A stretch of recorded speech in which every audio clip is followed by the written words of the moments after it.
हर खबर पर होगी आपकी पकड़। डाउनलोड कीजिए एबीपी लाइव ऐप। तो देश की बेटियों की जो दुर्दशा हो रही है उस पर रोना आता होगा, आपको भी आता होगा। जो तस्वीरें आप देख रहे हैं उसको देखकर रोना आता होगा, लेकिन हाथरस में जो हो रहा है उसे देखकर आपको हंसी भी आएगी। क्यों आएगी? गुस्सा भी आएगा लेकिन हंसी भी आएगी। कल मैं और अंजलि हमने एफर्ट्स किए कि हम अंदर चले जाएं, पीड़ित परिवार से सिर्फ इतना पूछ ले आप ठीक है ना, लेकिन हर मुमकिन कोशिश की गई हमें रोकने की।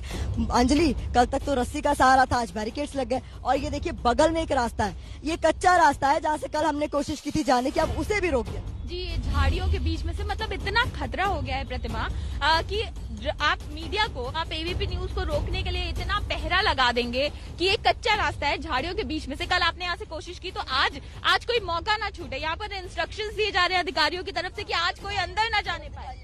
यहाँ पर जो तमाम अधिकारी पहुंचे हुए हैं इनको ब्रीफिंग दी गई है अभी कि कोई आज अंदर जाने ना पाए। मतलब आज का इनका ये टास्क है, ये चैलेंज है जो पूरा करने लूंगी। एक अधिकारी साहब यहाँ पर आए थे जो कि बहुत फुटेज खा रहे हैं 2-3 दिन से। वो मीडिया के कैमरे के सामने आते हैं तो वो एकदम एक्टर की तरह बिहेव करने लगते हैं, मुस्कुराते हैं, नीचे देखने लगते हैं, अलग अलग हाव भाव उनके देखने को मिलते हैं। वो यहाँ आकर बोलकर गए कोई उस पार जाने ना पाए, कोई अपनी ड्यूटी से हिलेगा। ऐसा क्या डर है अंजलि? ऐसा क्या डर है? हम तो 3 दिन से पूछ रहे हैं, 25 घंटे से कल से हम खड़े हैं, लगातार सिर्फ ये पूछ रहे हैं कि डर क्या है, क्यों भाई इतनी फोर्स लगा दी है। दिखाइए जरा मनोज जी कि क्यों इतनी फोर्स यहाँ पर लगातार ब्रीफिंग जो है, इनको क्या ब्रीफ किया जा रहा है। एक पीड़ित परिवार जो अंदर रहता है उनसे ऐसा हम क्या पूछ लेंगे। और अब तो अंजलि, कल ही हमने एबीपी न्यूज पर खबर दिखाई कि पीड़ित परिवार का भी नार्को होगा। जहां आरोपियों के परिवार का होगा, पीड़ित परिवार का भी नार्को होगा। तो आप कह रहे हैं नार्को में सच सामने आ जाएगा तो फिर तो हम अंदर जाके कुछ भी करें उससे आपको फर्क नहीं पड़ेगा। बिल्कुल बिल्कुल, अगर आपकी सच्चाई, आपको अपनी एसआईटी टीम पर पूरा भरोसा है, एक काबिल टीम तैयार की होगी, जाहिर सी बात है हम भी मानते हैं, तो पूरा भरोसा है, हम ऐसा क्या पूछ लेंगे। और प्रतिमा, आपने भी इस तरह की केसेस की रिपोर्टिंग की है, मैंने भी इस तरह की केसेस की बहुत रिपोर्टिंग की है, और हमने आज तक कभी नहीं देखा विभत्स से विभत्स और बड़े से बड़े ऐसे केसेस में हमने नहीं देखा कि पीड़ित परिवार को ये इजाजत न दी जाए कि वो अपनी बात सामने आकर रख सके। को रेयरेस्ट ऑफ रेयर कहा गया था।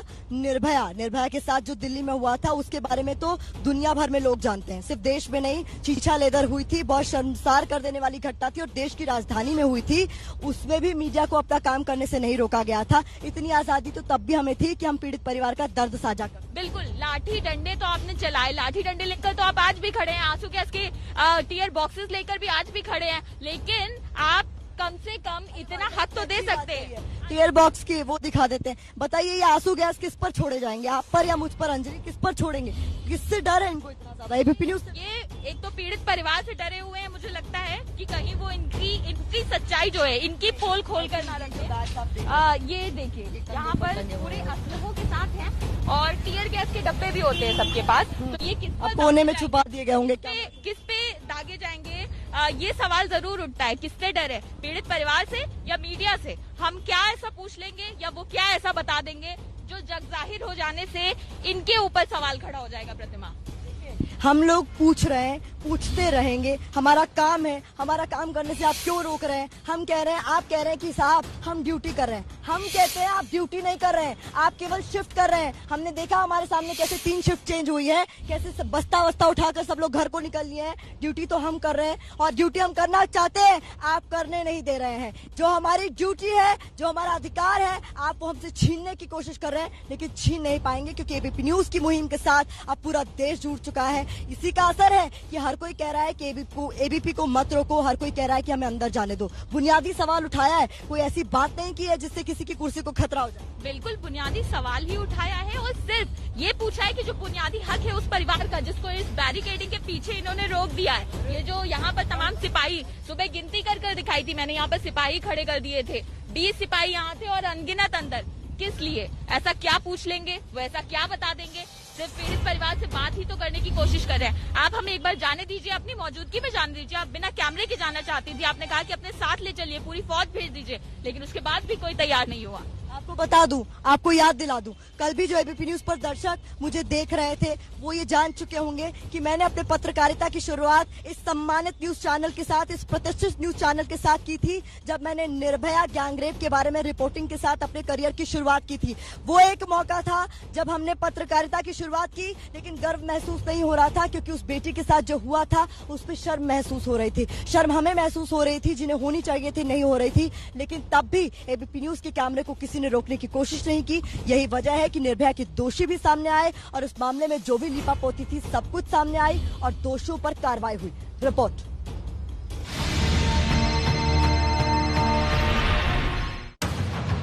साल था 2012, महीना सर्दी से भरे दिसंबर का।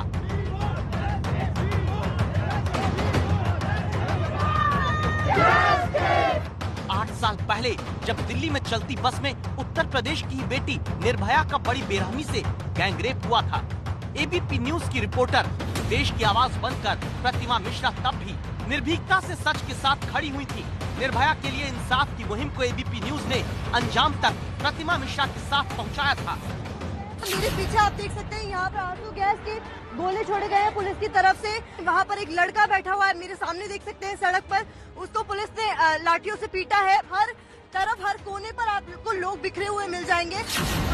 वही प्रतिमा मिश्रा अब उत्तर प्रदेश के हाथरस की बेटी को इंसाफ दिलाने के लिए बिना रुके, बिना थके, निर्भीकता से हर साजिश को बेपर्दा कर रही है ताकि हाथरस की बेटी को इंसाफ मिले। किसकी बिठाएंगे आप लोग गाड़ी में? क्या हो रहा है मैम? ये कैमरा बंद नहीं करेंगे, वो कैमरा बंद नहीं करेंगे। मनोज अधिकारी कैमरा बंद नहीं करेंगे। एबीपी न्यूज सच दिखाता है, कैमरा बंद नहीं करता। दिसंबर 2012 की ये तस्वीरें फिर याद करिए। कड़ाके की ठंड में भी जब निर्भया को इंसाफ दिलाने के लिए जनता दिन रात सड़क पर प्रदर्शन कर रही, एबीपी न्यूज रिपोर्टर रविकांत हर तस्वीर आप तक पहुंचा रहे थे। जंतर मंतर पर लोगों की भीड़ बढ़ रही है। बहुत सारे प्रदर्शनकारी रात भर यहाँ पर ठंड में बैठे रहे और मृत लड़की की आत्मा की शांति के लिए यहाँ पर हवन भी होता रहा। वही रविकांत अब उत्तर प्रदेश की हाथरस की बेटी को इंसाफ दिलाने के लिए सच की मुहिम को बुलंद कर रहे हैं, जिसे दबाने की कोशिश उत्तर प्रदेश की पुलिस और अधिकारियों ने की। 8-10 घंटे हो गए लगातार हम आवाज उठा रहे हैं, सवाल कर रहे हैं। पुलिस प्रशासन, हाथरस के हर जिम्मेदार अधिकारी से हम मिले, हमने उनसे सवाल किया, सबने हमारा सवाल सुना, मुंह फेर कर चले गए। एबीपी न्यूज की एक ही मांग है, हाथरस की बेटी और उसके परिवार को पूरा न्याय मिले। हाथरस के हर गुनहगार को कड़ी सजा मिले। दोषी अफसरों पर सिस्टम को सबक देने वाला एक्शन हो। हर बेटी की सुरक्षा निश्चित हो। और जब तक ऐसा नहीं होता, एबीपी न्यूज के संवाददाता प्रतिमा मिश्रा और रविकांत के साथ एबीपी न्यूज का हर रिपोर्टर इंसाफ के पथ पर रुकने वाला नहीं है।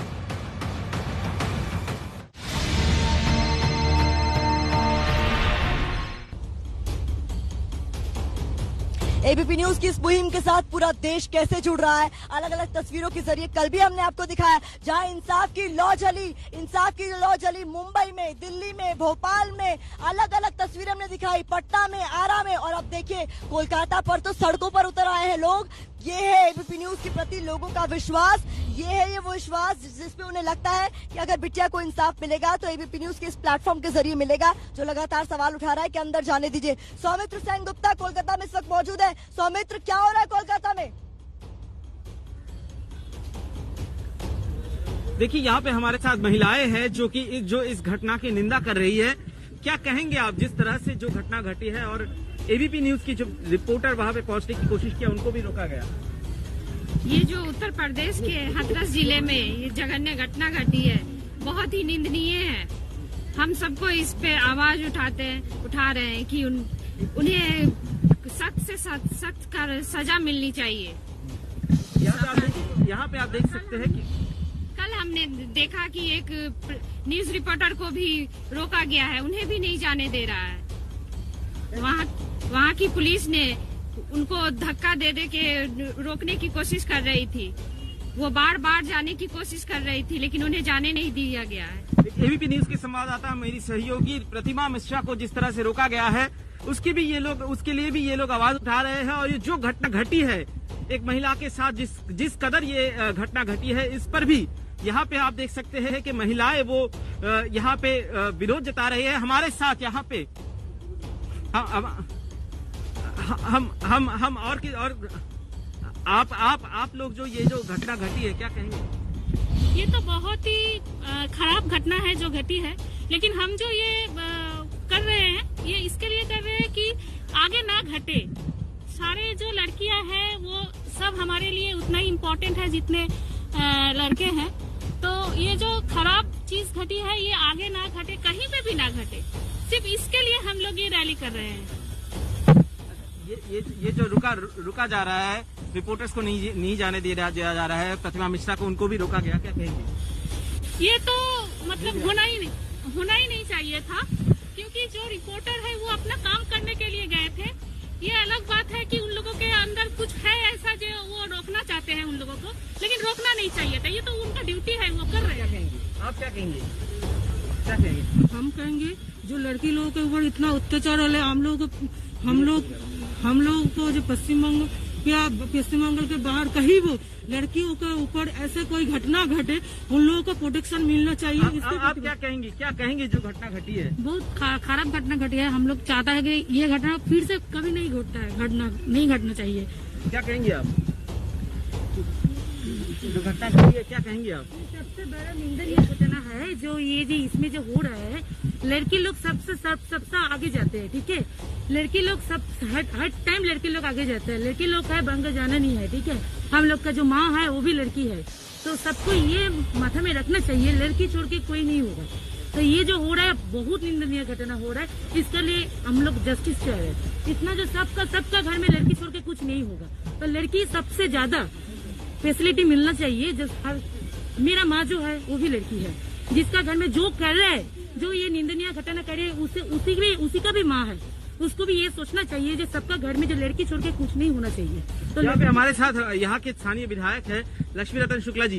लक्ष्मी रतन जी क्या कहेंगे जिस बात जो मुहिम हमने छेड़ी है एबीपी न्यूज ने, कि एबीपी न्यूज को रोका जा रहा है, एक महिला के साथ ऐसा अत्याचार हुआ है, उसका रिपोर्टिंग भी नहीं किया जा रहा है ठीक से।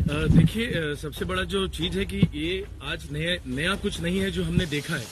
बहुत सालों से ये घटना घटी जा रही है और सच में ये प्रतिबाद करते हैं कि आने वाले समय में किसी भी महिला के साथ, महिला देखिए जब घर में हमारे महिला आती है, जब बिटिया का जन्म होता है तब बोलते घर में लक्ष्मी आई है, और वो लक्ष्मी बड़े होकर दुर्गा बनती है। तो लक्ष्मी के ऊपर अत्याचार मतलब दुर्गा के ऊपर अत्याचार। और बंगाल में दुर्गा सेना, आपको पता है 3 दिन पहले हम लोगों ने एक साइकिल रैली किया था, हमने 5 घंटे साइकिल चलाया था, और वो इसी प्रतिबाद में किया था, किसी के अगेंस्ट में नहीं है। हमारे समाज की जो महिला लोग हैं उनके लिए हम लोग खड़े हैं। हम लोग को किसी पार्टी पॉलिटिक्स से हम लोग को मतलब नहीं है। हम लोग को सिक्योरिटी चाहिए कि चाहे हिंदुस्तान का कोई भी राज्य हो, हमको नहीं फर्क है, लेकिन हिंदुस्तान के हर कोने में महिला सेफ होनी चाहिए। अगर महिला के ऊपर अत्याचार होता है तो इसका जवाब हम सबको मांगने का हम सबको अधिकार है, और ये अधिकार हम सबको इस हिंदुस्तान ने दिया है, इस भारतवर्ष ने दिया है। यहाँ पे आप देख सकते हैं कि महिलाएं ये इनका विरोध कर रहे हैं। स्थानीय विधायक भी है कि जहाँ पे महिलाओं के ऊपर अत्याचार हो रहा है, जहाँ पे मीडिया को काम नहीं कर दिया जा रहा है, इसके खिलाफ इन्होंने आवाज उठाए है। और आप देख सकते हैं कि यहाँ पे इस वक्त ये लोग किस तरह से विरोध जता रहे हैं। जी, ये होता है सौमित, ये होता है खबर दिखाना और खबर का असर भी दिखाना। और खबर का असर इस तरीके से हुआ है कि पूरा कोलकाता इस वक्त सड़कों पर है। एबीपी न्यूज की मुहिम का असर इसी को तो कहेंगे। और इस मुहिम में हम न थके हैं, न रुके हैं और डटे हुए हैं। 26 घंटे से लगातार हम हाथरस पे बने हुए हैं। मैं प्रतिमा मिश्रा, अंजलि सिंह और हमारी पूरी टीम यहाँ पर मौजूद है। और इंसाफ की जो लौ एबीपी न्यूज ने जलाई है वो बुझने वाली नहीं। देखिए कहाँ कहाँ उजाला हो गया है। देश के अलग अलग राज्यों से तस्वीरें सामने आ रही हैं। बिहार की तस्वीर हमने आपको दिखाई, जहाँ पटना में, आरा में लोग समर्थन में उतरे। कोलकाता में तो सड़कों पर हुजूम देखने को मिल रहा है महिलाओं का, जो कह रही है कि एबीपी को क्यों रोका जा रहा है, अंदर क्यों नहीं जाने दे रहे हैं। और ये सवाल अब हम नहीं उठा रहे हैं, देश का हर वो दर्शक उठा रहा है जो एबीपी न्यूज को देख रहा है इस वक्त। अंजलि सिंह, हम लोग लगातार कह रहे हैं सिर्फ और सिर्फ एक डिमांड है हमारी, एबीपी को मत रोको, हमें अंदर जाने दो। एक ही बात एक ही निवेदन हम लगातार प्रशासन से कर रहे हैं कि एक बार बस पीड़ित परिवार से हमें मिलने दीजिए। सिर्फ एक ये निवेदन है हमारा, और ये हमारा हक है, ये उनका भी हक है। बिल्कुल, आप अपनी ड्यूटी कीजिए, लेकिन हमें हमारी ड्यूटी करने से मत रोकिए। हमारा काम है सवाल पूछना, और हम सिर्फ ये सवाल पूछना चाहते हैं कि पीड़ित परिवार ठीक तो है, तो आप ऐसा करने से मत रोकिए। और सबसे बड़ा सवाल एबीपी न्यूज जो लगातार उठा रहा है, इस मामले में दोषियों पर कार्रवाई कब? कुछ पुलिसकर्मियों को सस्पेंड करने से कुछ नहीं होगा, डीएम साहब पर एक्शन कब? एबीपी न्यूज ये सवाल लगातार उठा रहा है, लगातार उठाता रहेगा। और आप कितनी भी बैरिकेड्स लगा दीजिए, कितनी भी लक्ष्मण रेखा खींच लीजिए, हम सवाल पूछते रहेंगे और तब तक यहाँ डटे रहेंगे। जिस इंसाफ की लौ को हमने जलाया है, हम बुझने नहीं देंगे। मकसद जो हमारा है वो तो पूरा करके ही मानेंगे।